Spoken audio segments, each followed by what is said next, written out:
Our earth is crying with rising waters,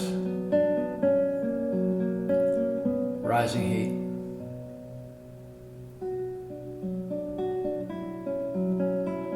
Come out of denial. Yeah, man. Couldn't be talking any stronger than it has with the waters rising. The heat coming and hotter than ever before. We must pay attention and in our own way do what we can. One step.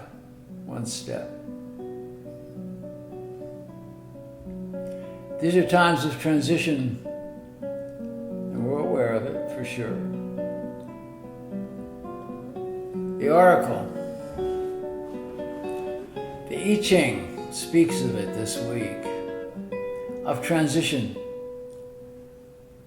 And sometimes transition's not easy. Sometimes it's dangerous. But we got to do it. We got to take the risk, and we got to move. Now's the time for risk. As we come to this kwa for the week of July 22nd, 2019.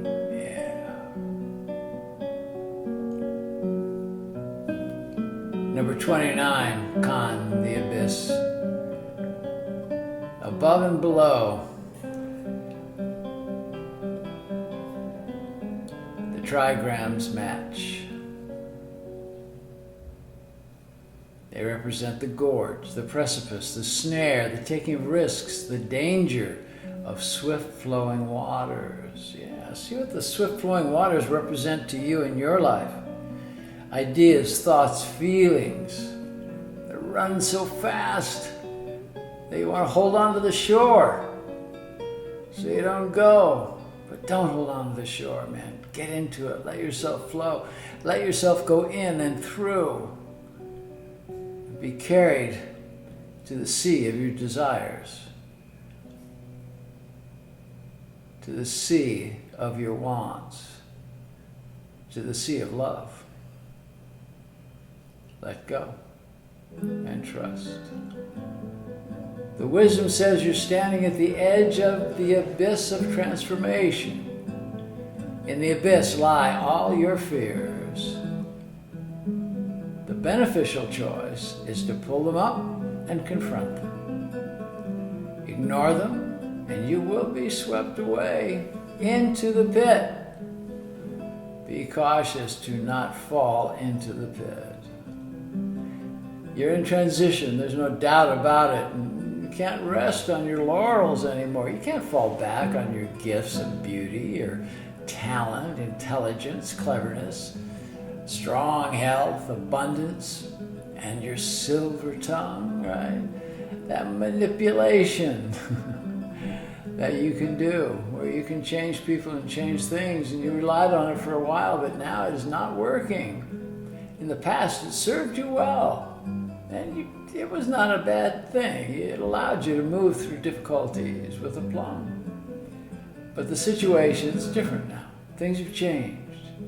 What you're coming up against is your authentic primal material, the building blocks of life itself. You know it's here, but by the feeling deep within, the fire in the belly. Your awareness is sharpened. You're feeling an impending danger that wakes you up as you become aware that you are standing on the edge of a great metaphysical abyss. Now, your first impulse would be to deny that this abyss is real. It's not there. And once you recognize it, you'd prefer to leave it be and to come back and come back later when you're not feeling so much pressure from sorting out recent changes and feeling the responsibility for caring for your soul as it's in transition. It's been a lot. You know, you faced recent difficulties and challenges, and look, you rightly say, hey, just look at what I've been through. I've been lost, pulling apart of what I've joined together. I've made difficult decisions, I've been confronting with the heaviness of the past. Give me a break. But the abyss is here.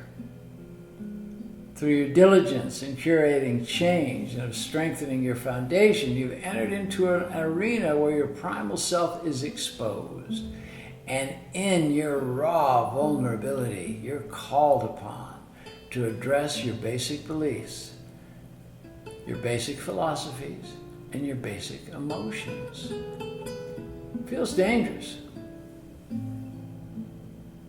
to deal with all that at once. And it would be if you were not prepared for the onslaught of these energetics that accompany intuition and transition. But take heart. Trust that you are ready.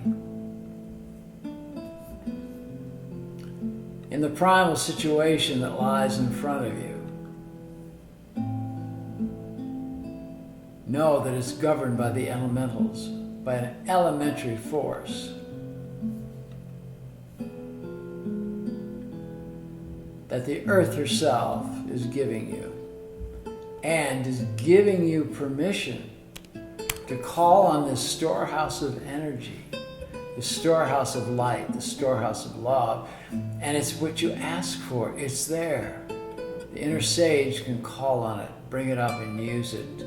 Have confidence, man. Go to the altar and ask. Go to stillness and ask. Ask. It's okay.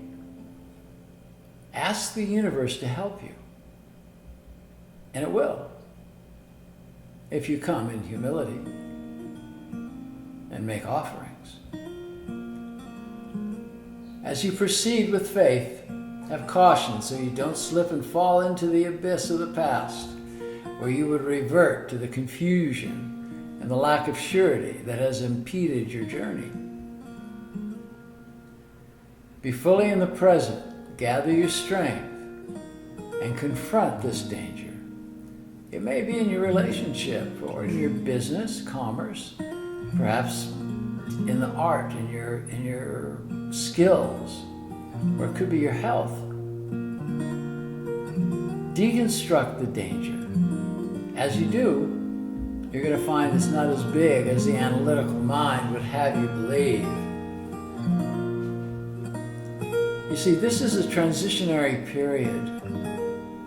This is where you can trust that in stillness you'll be guided in working with and for the greater good. In following your inner sage, you will be guided to what you know to be correct. What you know is kindness.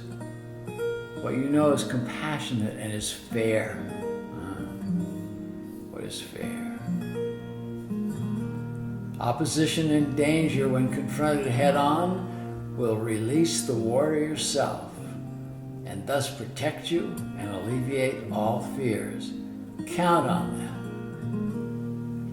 You've come to a tipping point where you must not allow fear, self-righteousness, or a chattering ego to take you off the path of what you know to be correct and the temptation to react to the genetic triggers of the past. This transition that you are deep within now has taken you to the threshold where you can see what you've dreamed of, what you've desired. Your fears, your doubts that are shaking your foundation right now are a sign that you're ready. You're in the right place at the right time. No fear, no blame. When you recognize the depth of your primal fears, you'll be free. You'll be free to step into the light of recognition, of abundance, of satisfaction. It's that easy, really. In this recognition, as you are diligent in caring for the soul, you have an aura of charisma, the alchemical force that is the law of attraction. Spirit will ask you to come to stillness and trust that what steps forward out of the darkness to embrace and protect you, trust it. Trust it. It's a risk well worth taking. In this process, there will be challenges from the ego. Doubts will come. Will tell you that, what you've been doing is wrong. You missed the point completely. You don't know what you're doing. Don't believe it. And when that comes, immediately fly as high as you can and take the eagle's eye view.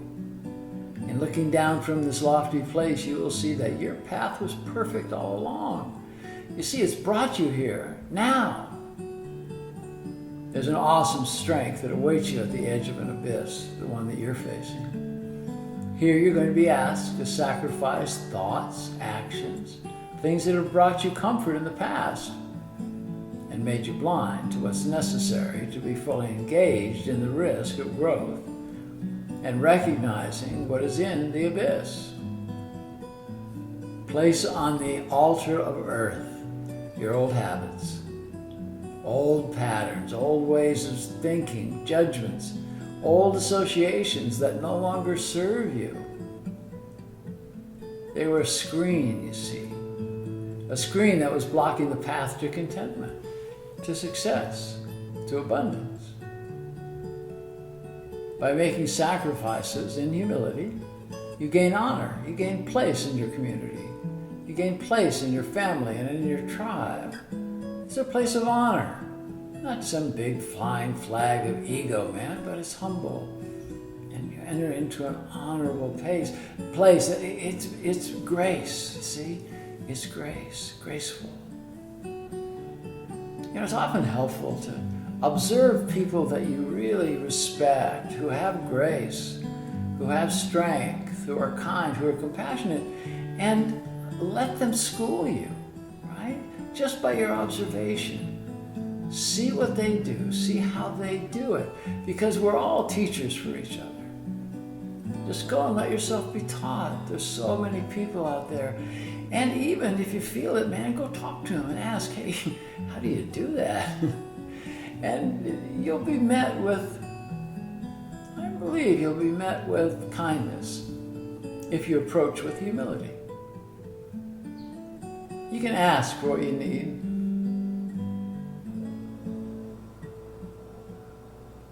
Make the approach within reason, within the light of love. The task that you've been waiting for, all these, can now be accomplished by being fully awake and calling on powers you have suppressed. You are the compassionate warrior that you have been waiting for. Walk into risk with no fear. You can do it. In fact, man, you've already begun, right? You're in it, right? You're in it. And you recognize that you're in it, and it becomes fluid, right? And then you think as fluid runs, if an obstacle comes, it flows around it. And then joins up again to be strong and form the sea of love, compassion, and kindness. Now, the haiku is triggered by all the rising waters and the heat that's coming to our planet. We got to pay attention, to not be in denial about it. And it's so big, we feel like, God, what can I do? One little person, what can I do? Well, you can do it by what you do around your house and your work and your factories and with your car. Just some stuff you can't help but contribute in some way, but just do the best you can. If you're living on the grid, then take care, to balance that with real care.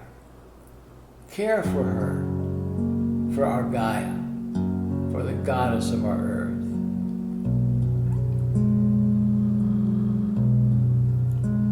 Be the love that you desire. Teach peace with every step.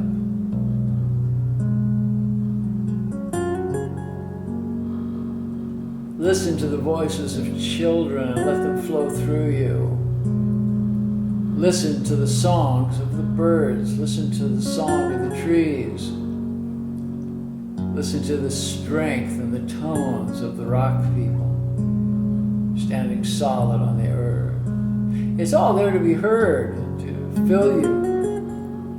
It's frequency, and we are frequency that fills us with light and fills us with love.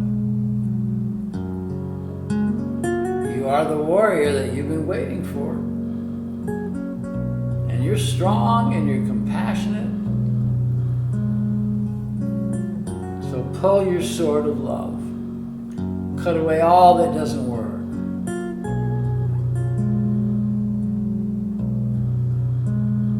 Come to service somewhere in your life, in your work, in your home, in your neighborhood. See what you can do. Maybe help you with shopping for somebody that can't get out of the house, get their groceries. Open doors. My men, wonderful, wonderful men, warriors, want to do so much and seem so hard, pushing and pushing against that membrane to get us to the other side. We'll keep having faith. Keep having faith, but be honorable. Honorable. Recognize your strength, what you can do, what you must do. As you honor the earth, as you honor the goddess in your life, you honor your partners. My beautiful goddesses, man, I've been seeing you here. I was in New York City and doing some workshops and seeing some clients, and the beautiful goddesses that came through, just ready to change and to make the earth a better place. So we got to honor that. Goddesses do have a bit of compassion for what men are going through now. You know, it's difficult to get in touch with their inner self if they have not been in initiation. But it's coming. Change is coming. And it's good. It's good. Sure, the froth on top of the mix is kind of ugly right now, but it's going to be scraped away. We're going to see a beautiful, clear soup liquid of light, love, happiness, and compassion. In Lakesh Alakim, I am the other you.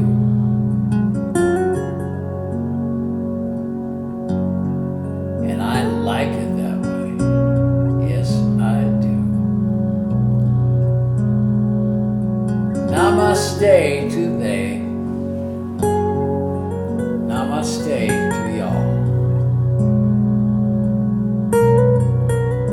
Dance the dance of love this week.